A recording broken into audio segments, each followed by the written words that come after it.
Assalamualaikum warahmatullahi wabarakatuh. Kami dari kelompok 5 yang akan mepresentasikan materi bab pengambilan keputusan etis praktis. Di sini saya akan memperkenalkan diri dulu. Saya sendiri Erka Diramawati NIM 165 yang akan memaparkan materi yang pertama. Apa sih pengambilan keputusan etis itu? Pengambilan keputusan etis itu adalah sebuah keputusan atau tindakan dianggap etis atau benar jika telah memenuhi standarnya. Dua kelompok yaitu filsuf dan para ahli telah mengungkapkan bahwa tidak cukup jika memastikan keputusan etis hanya dengan menggunakan satu standar saja.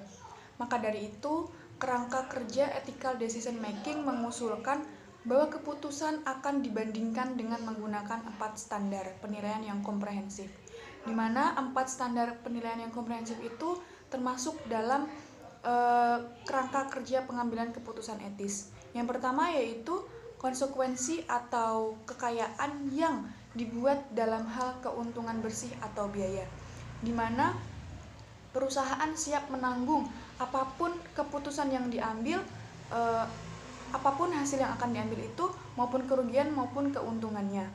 Yang kedua adalah hak dan kewajiban yang terkena dampak. Di sini apabila seseorang telah mengusulkan keputusan, maka tidak boleh melanggar dari hak dan kewajibannya sendiri. Terus yang ketiga adalah kesetaraan yang dilibatkan. Di sini adalah maksudnya pemimpin dalam mengambil sebuah keputusan itu tidak boleh memihak pada satu pihak saja. Lalu yang keempat adalah motivasi atau kebijakan yang diharapkan. Itu ada perbedaan pertimbangan pembuatan keputusan etis landasan filosofi. Yang pertama adalah kekayaan atau kesejahteraan, lalu yang kedua adalah menghormati para pemangku kepentingan. Yang ketiga, kesetaraan di antara para pemangku kepentingan, dan yang keempat adalah harapan untuk sifat berkarakter. Lalu yang kedua yaitu ada teori filosofis. Yang pertama yaitu ada konsekuensialisme, lalu utilitarianisme, lalu ada teleologi. Yang kedua adalah deontologi. Yang ketiga ada imperatif kategoriskan keadilan yang tidak memihak, lalu yang keempat ada kebajikan. Itu para filsuf telah lama berfokus pada pengambilan keputusan terbaik dan menghasilkan 3 pendekatan. Nah, pendekatan ini ada 3, yaitu yang pertama adalah konsekuensialisme, yaitu bertujuan untuk memaksimalkan hasil akhir dari sebuah keputusan. Dan pendekatan ini itu mengharuskan seseorang atau mahasiswa untuk menganalisis mengenai hal kerugian maupun manfaat untuk mencapai keputusan yang menghasilkan kebaikan. Yang kedua yaitu ada pendekatan deontologi. Pendekatan ini berfokus pada kewajiban atau tugas seseorang untuk memotivasi sebuah keputusan, di mana bukan pada konsekuensi tindakan. Teori deontologi ini juga mengangkat isu-isu yang berkaitan dengan tugas, hak, dan pertimbangan keadilan, serta mengajarkan mahasiswa atau seseorang untuk menggunakan standar moral, prinsip, aturan dalam mengambil sebuah keputusan. Lalu yang ketiga yaitu ada etika kebajikan, di mana etika kebajikan ini berfokus pada karakter atau integritas moral para pelaku dan melihat pada moral masyarakat, seperti masyarakat profesional, untuk membantu mengidentifikasi isu-isu etis dan panduan etis. Selanjutnya akan dipaparkan oleh Sesra.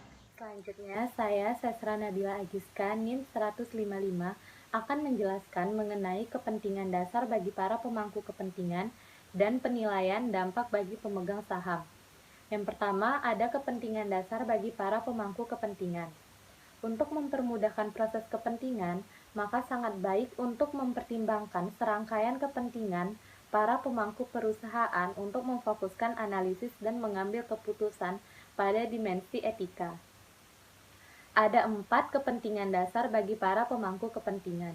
Yang pertama ada kesejahteraan, yang kedua ada keadilan, yang ketiga ada hak, dan yang keempat ada sifat kebajikan. Yang pertama ada kesejahteraan. Kesejahteraan yaitu keputusan yang diusulkan akan menghasilkan lebih banyak keuntungan daripada biaya. Selanjutnya, keadilan yaitu distribusi antara beban dan manfaat haruslah seimbang.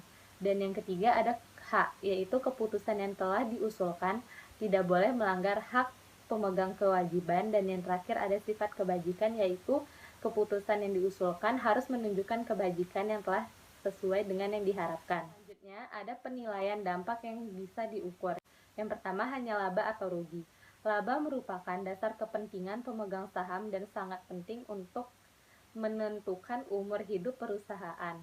Di masa inflasi ini, laba merupakan hal penting untuk menggantikan investor pada harga yang lebih tinggi. Yang selanjutnya ada analisis biaya manfaat. Teknis untuk membawa dampak keputusan masa depan tidaklah sulit, di mana nilai di masa depan akan didiskontokan pada tingkat bunga yang mencerminkan tingkat bunga yang diharapkan. Selanjutnya ada analisis biaya manfaat. Keuntungan dari nilai yang diharapkan dari kerangka kerja analisis biaya manfaat yang dimodifikasi untuk menyertai risiko yang terkait di masa yang akan datang. Selanjutnya ada analisis risiko manfaat. Keuntungan dari analisis yang diharapkan dari kerangka kerja analisis biaya manfaat dimodifikasi untuk menyertai risiko terkait dengan hasil. Yang terakhir ada analisis biaya manfaat atau analisis risiko manfaat ditambah peringkat pemangku kepentingan. Manfaat dari analisis dampak pemangku kepentingan bergantung pada identifikasi semua pemangku kepentingan dan kepentingan mereka. Selanjutnya ada penilaian dampak yang tidak dapat dikuantifikasi. Yang pertama, keadilan di antara para pemangku kepentingan. Keputusan akan dianggap tidak etis kecuali jika dipandang wajar. Hal ini dibuktikan dengan distribusi yang relatif atas manfaat dan beban yang dihasilkan oleh keputusan. Yang terakhir ada analisis biaya manfaat atau analisis risiko manfaat ditambah peringkat pemangku kepentingan. Manfaat dari analisis dampak pemangku kepentingan bergantung pada identifikasi semua pemangku kepentingan dan kepentingan mereka. Selanjutnya ada penilaian dampak yang tidak dapat dikuantifikasi. Yang pertama, keadilan di antara para pemangku kepentingan. Keputusan akan dianggap tidak etis kecuali jika dipandang wajar. Hal ini dibuktikan dengan distribusi yang relatif atas manfaat dan beban yang dihasilkan oleh keputusan. Dan yang terakhir, hak pemangku kepentingan. Sebuah keputusan akan dianggap etis jika dampaknya tidak mengganggu hak pemangku kepentingan dan hak pembuat keputusan. Assalamualaikum warahmatullahi wabarakatuh. Nama saya Novita Sari Dewi, NIM 0176, ingin mencoba menjelaskan analisis dampak pemangku kepentingan, pendekatan tradisional pengambilan keputusan. Beberapa pendapat telah dikembangkan yang memanfaatkan analisis dampak pemangku kepentingan untuk menyediakan panduan tentang etikalitas tindakan yang diajukan pada pengambil keputusan. Diskusi dari 3 pendekatan akan dibahas kemudian. Memilih pendekatan yang berguna tergantung pada apakah dampak keputusan bersifat jangka pendek jika dibandingkan dengan jangka panjang, melibatkan eksternalitas dan atau probabilitas atau terjadi dalam situasi perusahaan. Pendekatan mungkin digabungkan ke dalam penyesuaian pendekatan gabungan yang dirancang khusus untuk dapat mengatasi situasi tertentu dengan baik. Pendekatan 5, pertanyaan tradisional. Jika respon negatif timbul atau lebih dari 1 ketika semua 5 pertanyaan diajukan, maka pengambilan keputusan dapat mencoba untuk merevisi tindakan yang diusulkan untuk menghapus atau mengurangi jawaban negatif itu.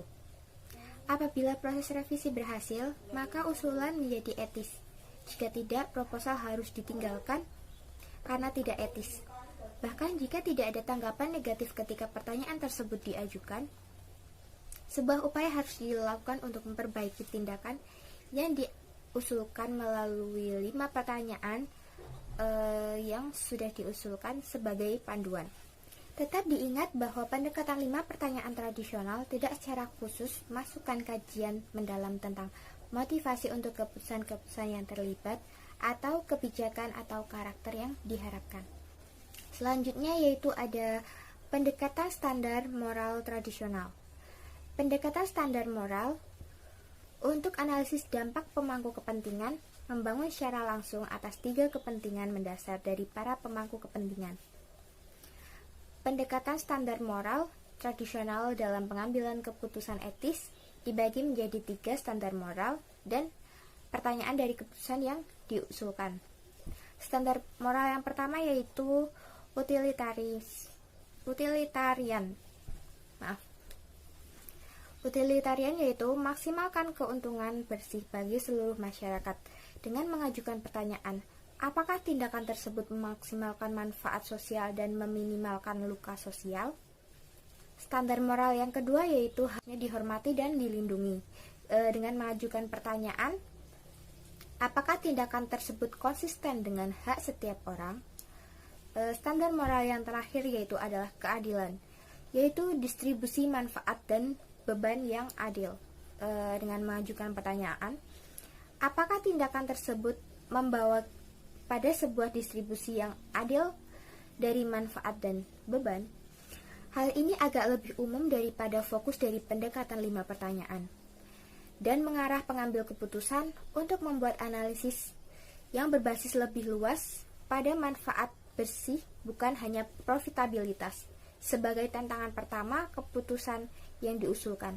Akibatnya, pendekatan ini menawarkan kerangka kerja yang lebih sesuai dengan pertimbangan keputusan yang memiliki dampak signifikan di luar perusahaan dari kerangka 5 pertanyaan. Yang kedua ada pendekatan Pastin tradisional.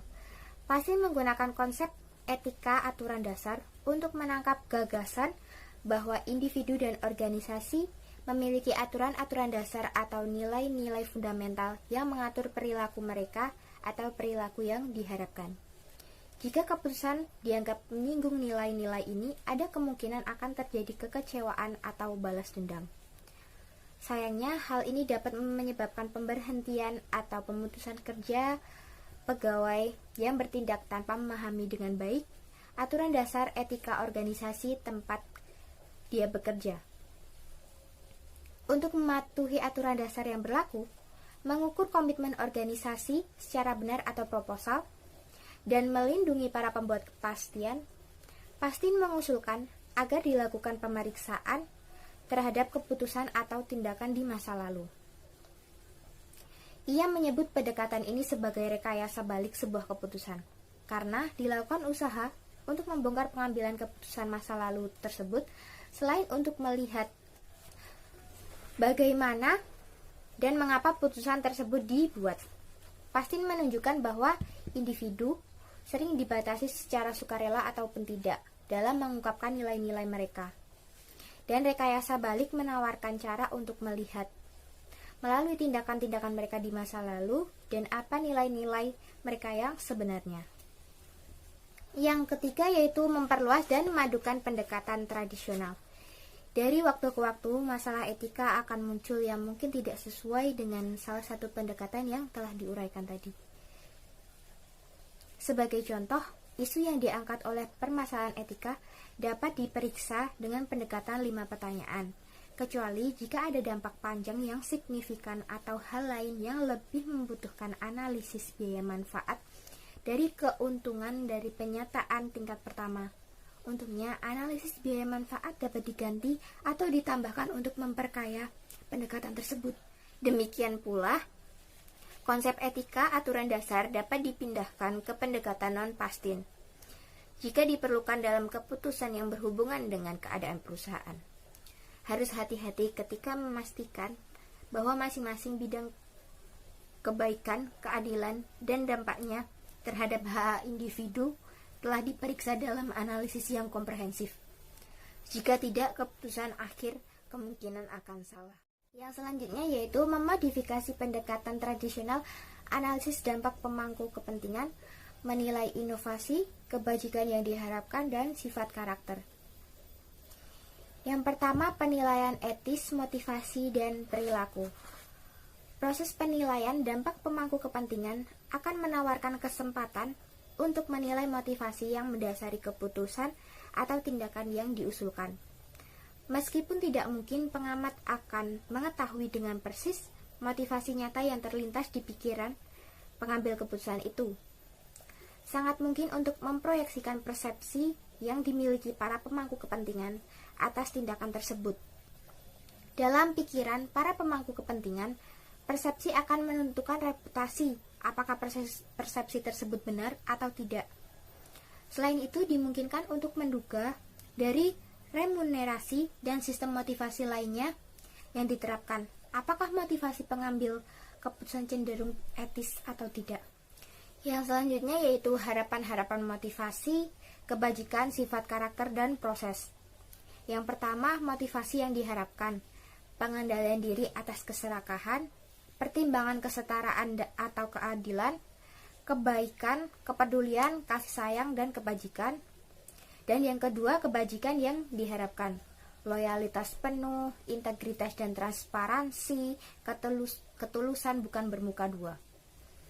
Yang terakhir yaitu sifat karakter yang diharapkan, keberanian untuk melakukan hal yang benar setiap individu dan atau standar profesional, keandalan, objektivitas, ketidakberpihakan, kejujuran, kebenaran, mementingkan diri sendiri bukan egoisme, menyeimbangkan pilihan di antara perbedaan besar, proses yang mencerminkan motivasi kebajikan dan karakter yang diharapkan. Materi selanjutnya yaitu permasalahan lainnya dalam pengambilan keputusan etis. Yang pertama adalah masalah bersama. Istilah masalah bersama mengacu pada kesengajaan atau mengetahui penggunaan aset atau sumber daya yang dimiliki bersama secara berlebihan.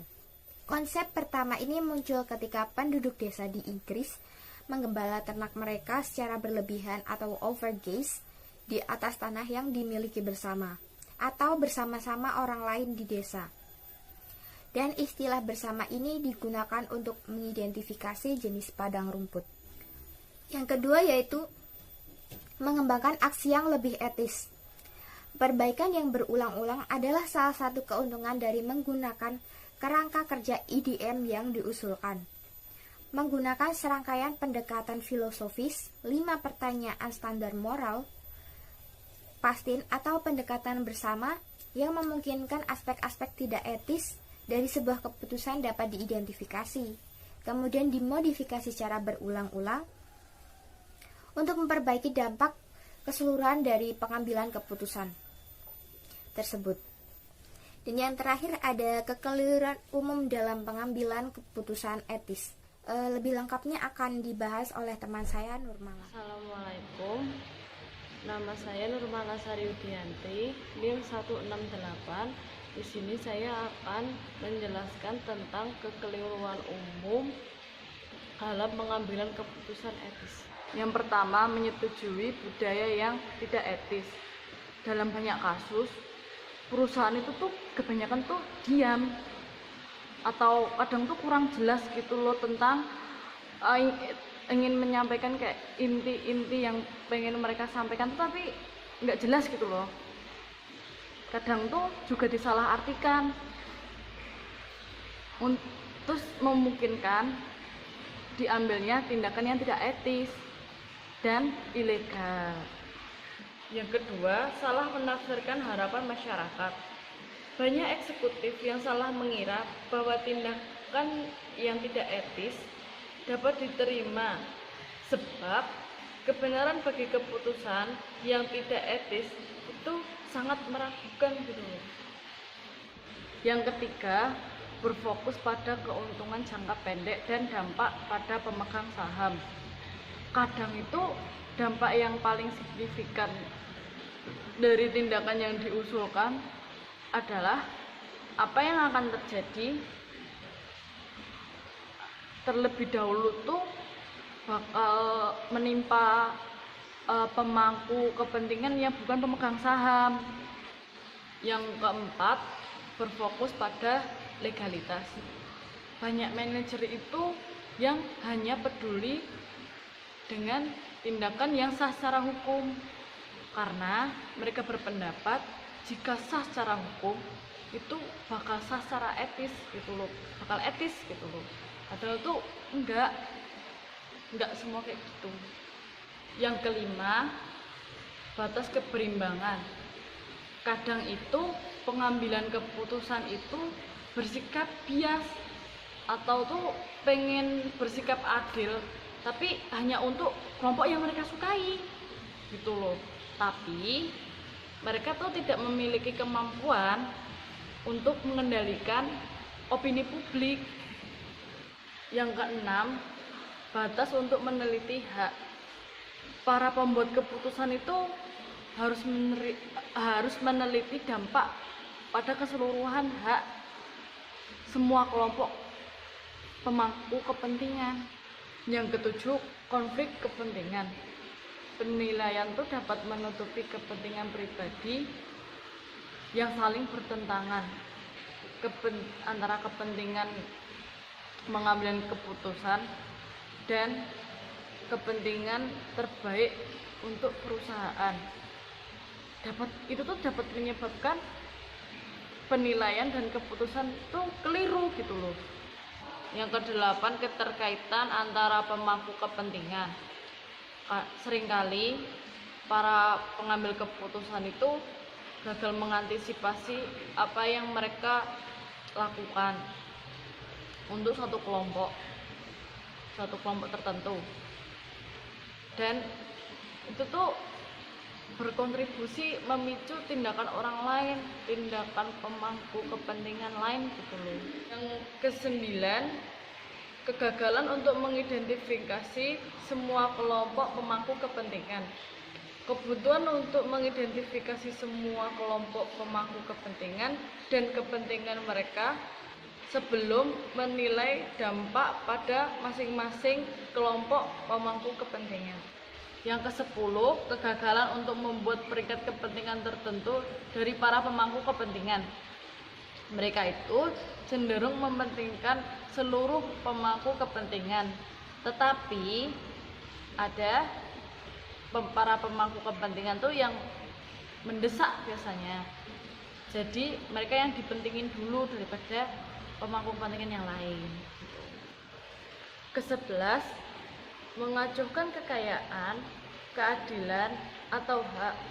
Keputusan etis yang komprehensif tidak dapat dilakukan jika salah satu dari 3 aspek tadi terlupakan. 7 langkah analisis keputusan etis yang digariskan oleh American Accounting Association tahun 1993. Yang pertama, menentukan fakta. Yang kedua, menetapkan isu etis. Yang ketiga, mengidentifikasi prinsip utama, aturan, dan nilai. Yang keempat, menentukan alternatifnya. Yang kelima, membandingkan nilai dan alternatif. Yang keenam, menilai konsekuensinya. Yang ketujuh, membuat keputusan.